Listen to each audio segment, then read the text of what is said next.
Hello, friends, and welcome back to Malicious Compliance Stories. Wow, what a story. If he treats a stranger like that in public, I'm horrified to think about how he treats his own family behind closed doors. But before we begin, best way to support our channel is to leave comments, like, and subscribe with the turned-on bell so you don't miss the new video every single day. Here we go. No volume of yelling will fix it. I worked as a department manager in home electronics while I was going to college. I went on to get an engineering master's degree. I mention this because I'm female and have worked in fields where people tend to expect to encounter males, especially in positions of authority. A guy was looking for an adapter for a device he was purchasing. For some reason, our buyers didn't stock this particular adapter, but I had the exact same device at my house and had been through the challenge of finding the very same adapter this dude needed. He brought a different adapter to the counter along with the device, and I mentioned the adapter wasn't compatible. He said I didn't know what I was talking about. I tried to explain I had the same device and I had found the adapter at a different retailer up the street, but he interrupted and started yelling, calling me little girl, and demanded to see the manager. He said, and I do mean man, because I want to talk to the guy in charge. All this over a simple $5 adapter. I stayed calm because I'd been yelled at many times by unruly customers. I found it was best to let them vent and not react. I said, I am the manager, and he went completely berserk at that, screaming with so much rage he looked like every blood vessel in his neck was going to rupture. He yelled that I was lying and called me every insulting female term in the book. A male employee was making his way toward the commotion at this point, and when the customer saw him, he yelled, "You need to stop hiring stupid B words. She doesn't know what she's talking about. She said this adapter won't work for this device." The employee who approached was on my team and was trained by me. He said, "Sir, this is our manager. She's very knowledgeable. If she says it's not compatible, then it's not compatible." I had to strongly school my expression to not smirk or laugh at that point. The dude had been relatively calm talking to my team member and instantly flipped back to full-on volcano when he turned to me. I simply let him yell and rung up his items. He yelled for another 20 seconds or so before realizing I was waiting for him to pay. By this point, about 10 employees were standing there. He called me several more foul names as I gave him his receipt and pointed to the return policy just in case it didn't work out for him. 45 minutes later, a woman came in with the adapter, receipt, and ripped up packaging. She said she needed to return the item. She had a very sheepish expression. I said I needed to try to fix the packaging because the return policy, as I explained on the receipt, required the packaging to be intact. She said, "I'm sorry, my husband bought this and I'm guessing you dealt with him. I apologize for how he treated you." She was very soft-spoken, and all I could imagine was how this dude probably treated her. I had a lot of sympathy for her and appreciated her courage to apologize. I said I'd fix the packaging, and I offered to call the other store that did sell the adapter to see if they had it in stock. She thanked me about 20 times after I called and had them put one on hold for her. She left with a smile and picked up the adapter. I saw that couple every now and then after that. The man would never come to the counter. He'd just sneer at me from 10 feet away while I helped his wife, or take his wife by the elbow to someone else to be rung up. The moral of the story, as far as I see it, even if a customer is correct about something, yelling never fixes the problem. It's just as easy to speak politely and firmly to ask for what you want. Why is that so hard for so many people? I imagine jerks like this dude had parents who would give them anything they wanted to stop their 2-year-old tantrums, and they just never outgrew it. And the rest of the world pays the price. There are too many babies going around in adult-sized bodies. What a coward. He didn't even have the courage to go back himself and face the little girl himself. And our second story. Karen screams at waiter over free bread. This literally just happened about 3 hours ago while out to dinner with my aunt. We ventured to our small local Italian place since we hadn't been in a long time, and we're pleased to find it pretty empty. It was just us and one other table in our section, and the waitress came to take our drink order the moment we sat down. She also told us there was bread coming out of the oven and she'd be back with some once it was plated. No big deal, right? The other table was across from us, and about 2 tables down, there was a surly-looking woman with dyed blonde hair and a pretty typical Karen-esque cut. Her husband sat across from her and looked equally as surly behind his bushy beard. I didn't pay much attention to them, honestly, until the waitress returned and put our bread on the table. The second that plate caught her eye, Karen was up and out of her seat and marching to the counter.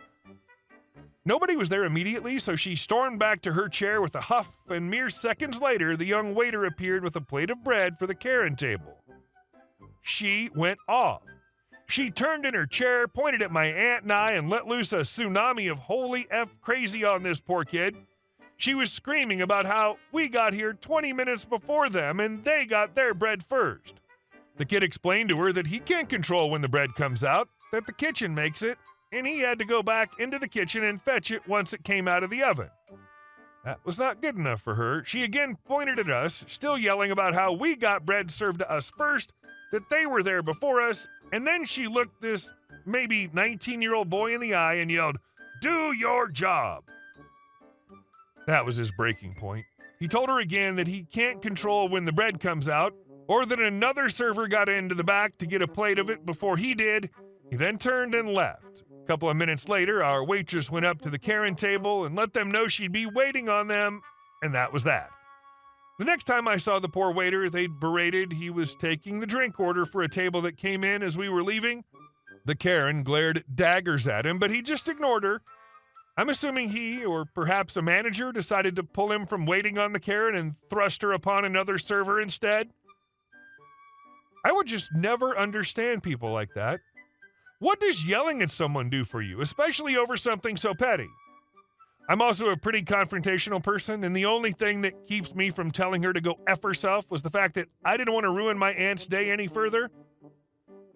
People like Karen, though, need to stay home if they don't have the ability to, 1, treat people like human beings, and 2, realize that getting bread isn't that big of a freaking deal. These people need to be ejected immediately, with no return clause. Their business isn't worth it.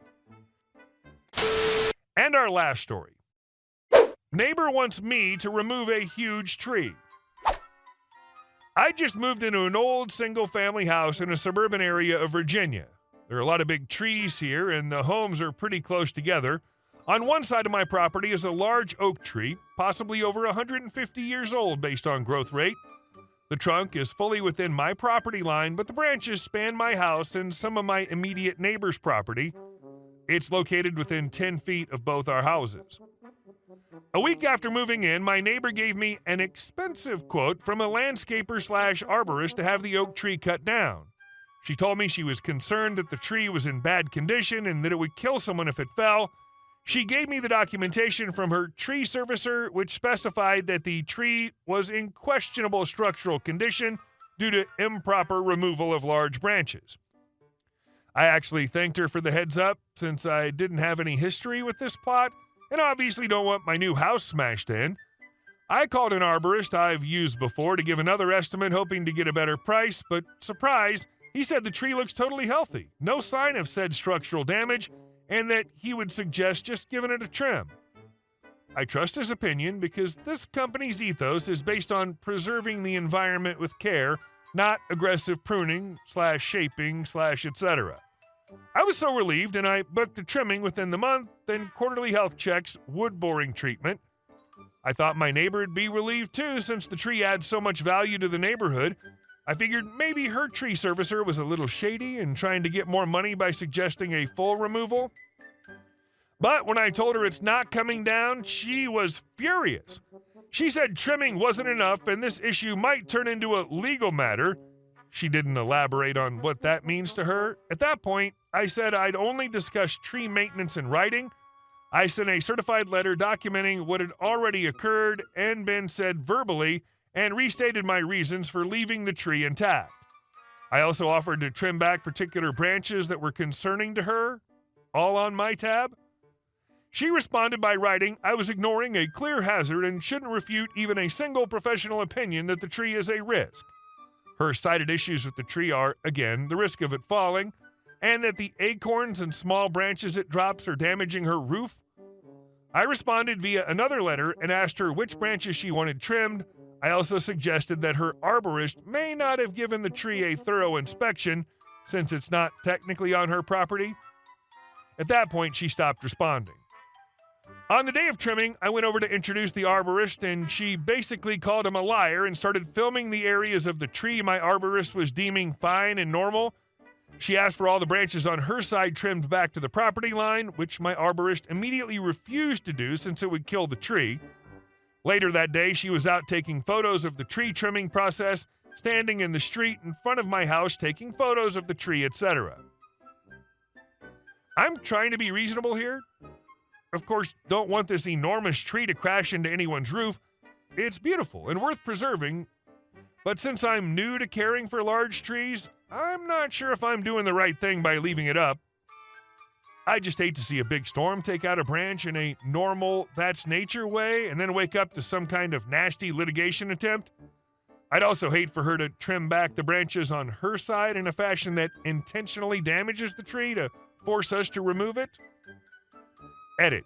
My plan is to 1. Get a third arborist documented opinion on its health plus value. 2. Send a final certified letter stating the findings from the additional arborist. 3. Put up cameras, and then just ignore her for the rest of my time here. I have a couple of small bushes to plant that would do nicely to block her house from my view. It sounds like you've been more than fair and conscientious, OP. Also, if your neighbor does do damage to the tree, having spent a bit of money on a lawyer in advance to learn the law and make sure you have covered your bases could more than pay for itself. Hey guys, thank you all for watching the video. I'll see you in the next one.